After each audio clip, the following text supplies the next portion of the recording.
Topia Online is a cutting-edge sandbox MMORPG with completely new concepts that have never been attempted in a commercial MMORPG to date. Now, everyone out there has always imagined a game with no limits, where you're part of a living, breathing world that's evolving based on what the players are doing rather than what the developers are implementing. And in the past, this has always been a pipe dream. No game company has the budget to develop a game that has an indefinite amount of content and a completely dynamic world.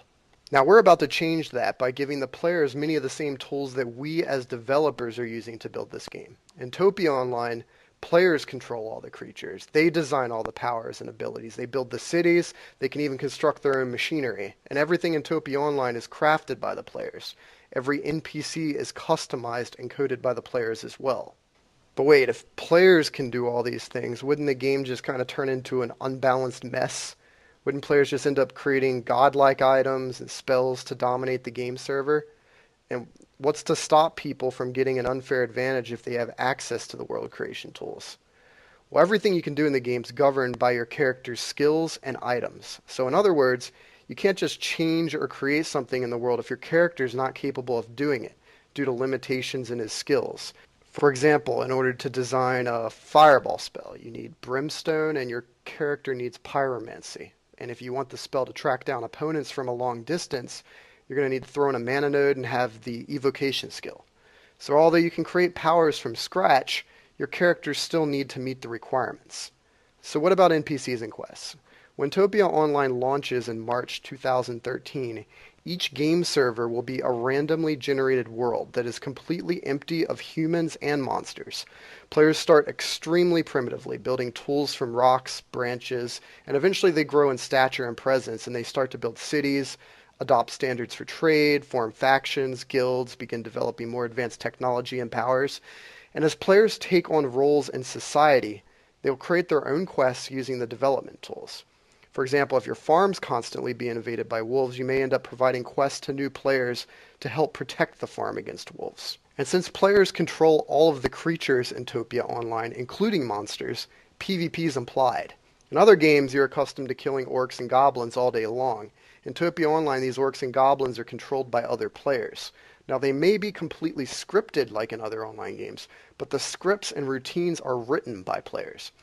So what kind of creatures can you play in Topia Online? Well, we have an extensive list of races being implemented, including dwarves, wolves, slimes, giant spiders, elementals, zombies, goblins, ghosts, even dragons.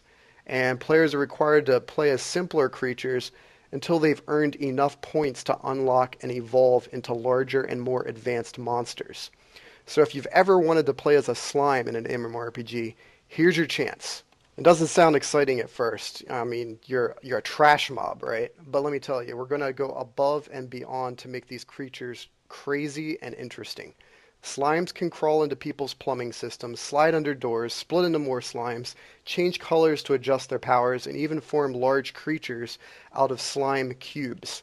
In fact, even simple creatures like slimes can cause a huge impact to the game world if they get out of control. Video games have you believe that good always prevails, and it's a comforting feeling to know that heroes always come out on top. However, life in a fantasy world is not what it's cracked up to be. If players don't work together for the greater good, not only will you die, but the entire game world can be devastated. And this brings me to another very important feature. In Topia Online, everyone's characters are always in the game world, even when you log out. This brings the world to life because characters don't just mysteriously disappear. Everyone serves a role, and they're always present in the living, breathing world. So what can you do to protect yourself while you're offline? Well, for one, your character is going to always defend himself 100% effectively against attacks while offline. Our combat system's designed in such a way that you design your combat strategy for your character, and combat takes place in a semi-automated form. However, you can use a combat script while offline to customize the way your character fights. Additionally, while logged out in your house, you receive combat bonuses against intruders. And finally, you can hire minions, as they're called, to protect you at all times, making it highly risky for other players to attack you. Okay, yeah, so what's to prevent people from just knocking down your door or griefing you? And many people have expressed concern with griefing and trolling in online games. Our goal in Topia is to minimize the amount of random killing and griefing by ensuring that combat's always risky. Then you have player-created laws, automated guard patrols, and harsh penalties for death that'll heavily curb the amount of random attacks. And getting a combat proficient character doesn't involve grinding in the traditional sense. It'll instead require you to interact with the game community to earn influence that allows you to increase your skills. So in Topia, you're actually rewarded for your creativity and social presence rather than how many hours you play the game each week. And this means that having a powerful character involves interacting with the community rather than farming mobs all day. Therefore, even players that play 24/7 will not be an unstoppable force for a casual merchant. And you can use this influence to create minions, claim land, improve skills, and even create laws. So let's take a quick look at one of the core features in Topia Online. Now, these brightly lit obelisks are the source of all life, and they're what generate the game world. You can click on an obelisk to review its settings and powers. Now, certain players will be able to use these obelisks to change the flora, fauna of the zone, as well as numerous other things. And this means that players can directly control how the game world is being seeded and generated. So although Topia doesn't have NPCs in the traditional sense, you can still spawn minions and give them orders. So when I click Create Human Minion, you're actually going to see him spawn into the game world so that I can give him orders. And you can play Topia like a real-time strategy by acting as a commander for an army of minions. You have complete 100% control and customization on how they behave, and you can even fully automate them. And this gives casual players a great number of options to manage an empire, even if they don't have a lot of time to play the game. So a lot of people don't have any scripting experience, but that's why we've built this in-game script marketplace that allows players to buy and sell their creations using in-game influence. And we as developers are going to continually add scripts to the marketplace for free each week. But as you can see here, I'm going to grab this lumber chopping script and get it added to my minions so that I can command him to chop trees. And it is really cool because the community is going to populate the marketplace with more game content than we as developers can build. So now I can put my minion to work on this tree, and that way my main character doesn't need to spend influence on learning lumberjacking, and he doesn't really need to get his hands dirty. So let's take a look at what else I can use from the marketplace. Well, I know my character has the illusion skill, so I can grab this transform wolf power and try using it. And it looks like it requires a wolf figurine to cast, so thankfully I have a bunch of those on my character. So I can just add the power to my hotbar and then click it on my character to use it. So the marketplace has all kinds of different powers and scripts, and it's really cool that users can just kind of experiment, see what types of things that other players have built, and it's really limitless to what can be done. And there's also extensive documentation so that people, even with no scripting experience, can get their hands dirty, start messing with things, tinkering with things, and this is a really great way, to learn a real skill like JavaScript, see your things work, and work with the community to create things together. And most builder games out there don't really give the players a lot of tools. I mean, you can always dig and you can stack blocks on one another, but this goes the extra mile to say, code what you want, work with the community, and just let gameplay emerge from people's creativity. So you're probably wondering, how much is this game going to cost? What are the plans to monetize it? Well, for one, the game's going to have a one-time fee of $24.99 to purchase. So you'll have access to one character slot per race, and you'll be able to purchase additional character slots. There's not going to be any subscription to continue playing the game, so once you've bought an account, you can play free forever.